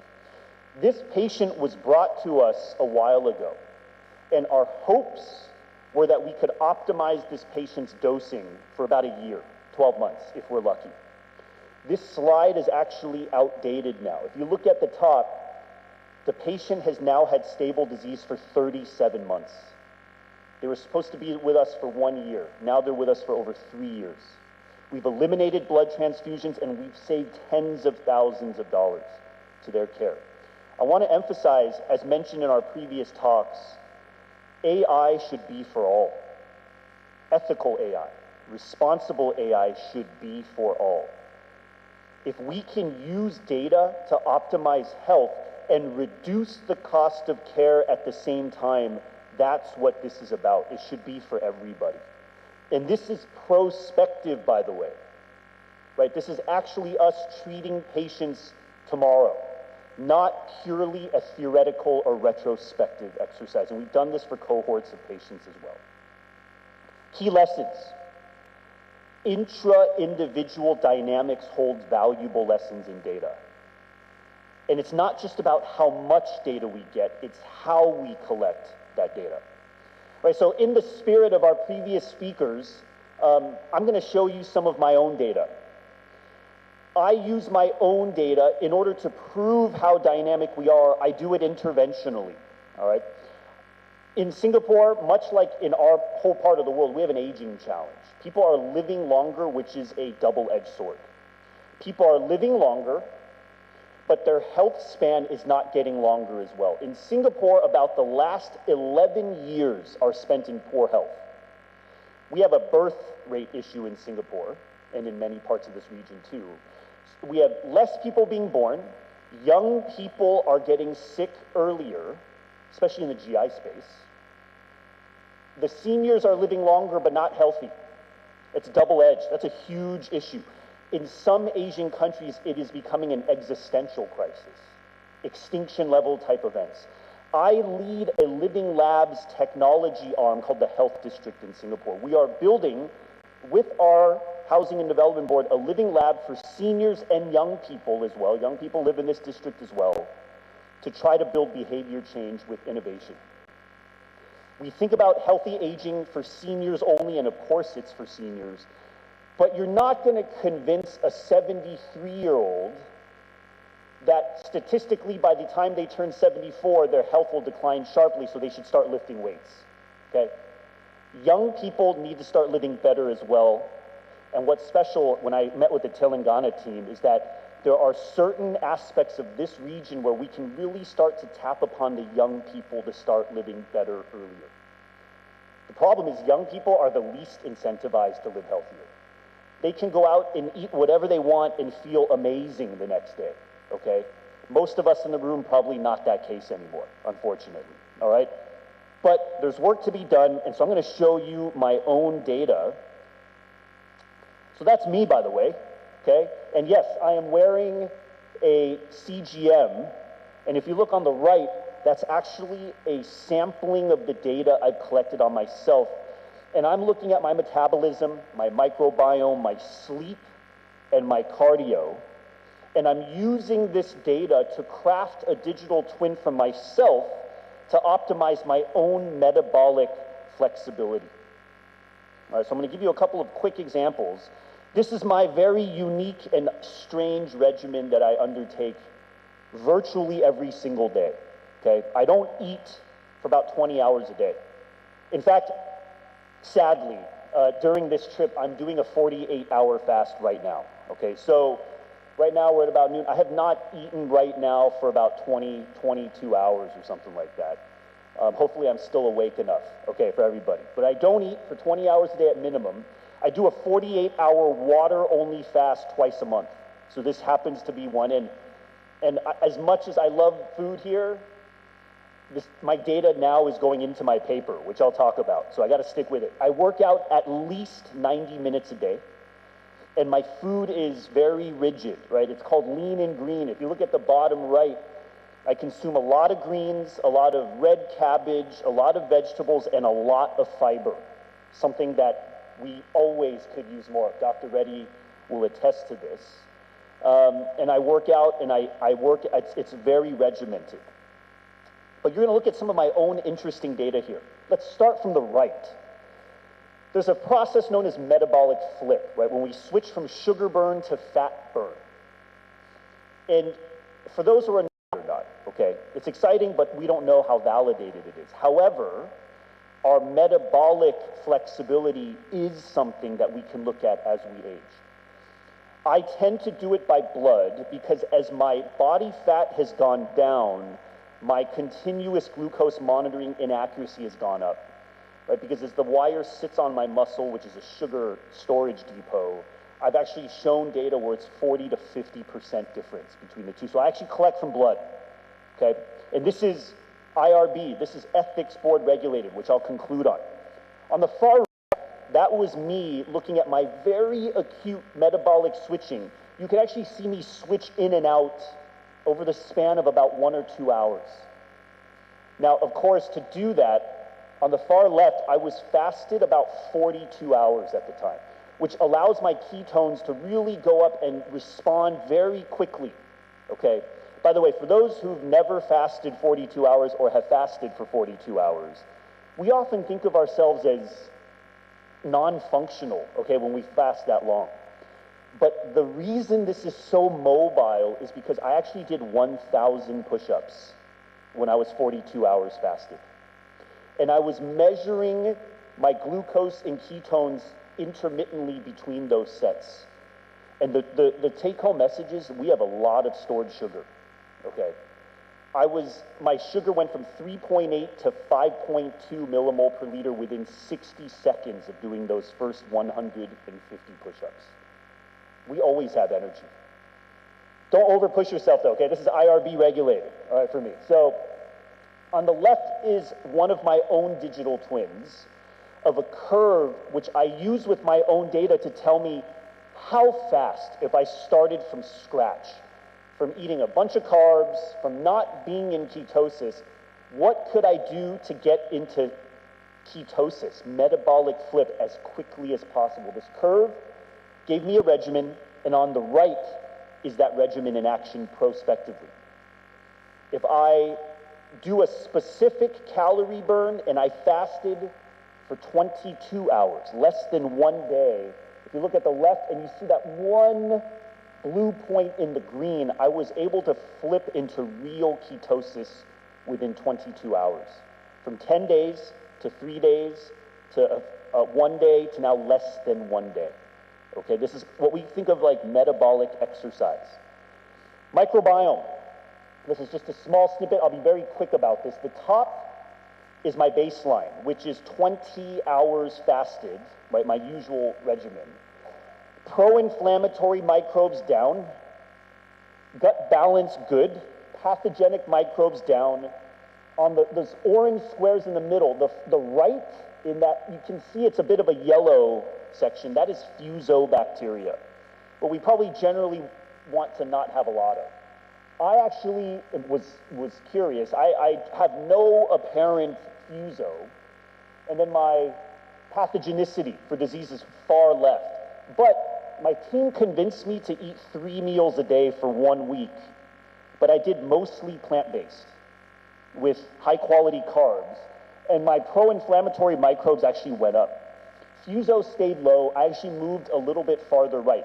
This is not to say that you shouldn't eat 3 meals a day.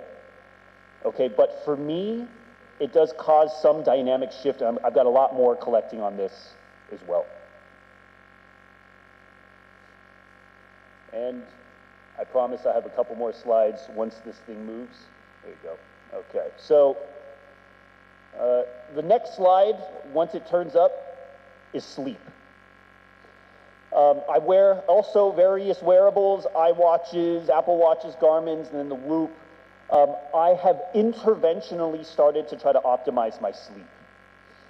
And if you can see on the left, I actually look very carefully at how I sleep switching between time zones. By the way, if you look on the right, this was actually about a week ago. And I actually don't like sleep. For my friends who know me, I don't enjoy sleep. I find it a bit boring, but you know what? We need it, okay? And if you look at me, I would be the last person you would ever imagine caring about sleeping and not getting any work done, right? But I've shown over recent studies we can actually do pretty well if we intentionally and interventionally modulate how we eat, when we sleep, our travel even. And I've been able to switch in the last, I would say 10 days, I've been through 6 time zones.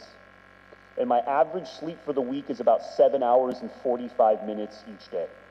It takes work, but it's doable, right? And this is my sleep. It does matter as we age, I'll tell you that. My cardio, my resting heart rate is usually around 42 BPM. Just this morning, I did some heavy treadmill work, high intensity training. I have a balanced HRV. I'm looking at ApoB, ApoA blood work dynamics. I currently fall into the elite category. And then my markers are good, right? My HDL is in the 70s, LDL is sub 100, triglyceride about 40. My ApoB ratio, as I mentioned, is pretty good. And I will mention my performance. My push-up and my grip strength is 99th percentile for my age group. And it turns out I'm also 99th percentile for 20-year-olds, right? So you can actually still do pretty well, okay, undertaking this regimen. I want to conclude with this.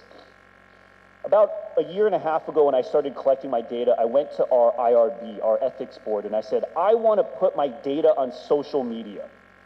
Can I do it? And the IRB came back and said, you know, it's your data, you can do whatever you want. I said, okay, fine. So I started posting on social media. And then after I collected more data, I realized, I think it's publishable. So I went to the IRB and I said, I want to publish this in a journal. And they said, okay, hold on. With that, you're going to need to do a full ethics board review, because even though it's only my data, there could be generalizable findings. Singapore is efficient, but it's not, but they got back to me in one day, okay? And they came back and they were like, Dean, we're not approving your study though, okay? We're contacting you because we did a database search and there's no evidence of a professor ever having been the test subject of their own study at NUS. We're gonna have to go to the Ministry of Health for them to let us know if we can even review this and allow this. So I said, sure, let's do it, let's learn. We really dive head first into the regulatory process. And the Ministry of Health came back in about 1 month and they said, you know what? We are in principle okay with your university reviewing it now. The university took about 6 months to review this, came back and ultimately approved it, sent it to a good journal. I disclose in the paper that I am the subject. I include my HbA1c, which is about 4.8. I published that in the paper, and I promptly sent this paper to my insurance company, right? And I said, you guys should give me a discount, right? And I'm still waiting on an answer, so I might be waiting a long time, okay? But we published this. It's a free download as well. About 5 months ago, we've got a new IRB, prospective. The IRB said, Dean, if you're going to keep testing on yourself interventionally, instead of doing it and then coming to us after the fact, why don't you just open a prospective IRB? And that took about a year, okay? And that was approved about a month ago. So right now, I'm collecting data to go into this interventional IRB. And then with that, I'll let you know next time in February where I'm at. We should be nearly done with that study by then. We're funded by a lot of agencies, a lot of work. This is the team that really gets the work done. And then quite finally, I'm always happy to keep in contact with everybody. I post a lot of our latest findings on various social platforms. And you have my email, by the way, at the bottom. I always love making new friends. I'll conclude with, as the Honorable Minister said, as Director Shakti mentioned, our distinguished plenaries have indicated that AI and data is really going to be built on collaboration. And I run the Institute for Digital Medicine. I think in an ever-evolving world, there's a lot of things happening right now. But I think we can all agree that helping patients, okay, and so we will be back. We will be back, I think, in January and February. We are nearby, and we're going to get real studies done in the region. And I made many new friends today here, and we look forward to being back soon. Thank you for having me.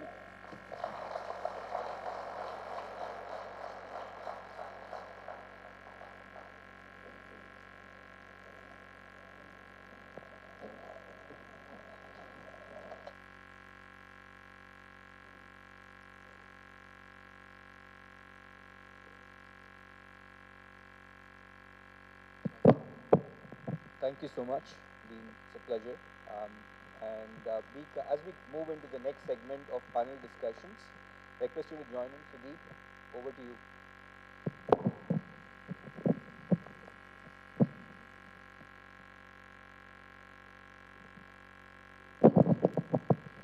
I would like to thank Honorable Minister for sparing very valuable time for a couple of hours today. Thank you so much, sir. This tells you how a minister is leading from the front. Thank you, Shakti. Folks, the next item on the agenda is a panel discussion that we have on life sciences GCC's driving innovation. This is the last session we have before lunch. And after that, we have a couple of more panels, one from Deloitte, and we have a very interactive session from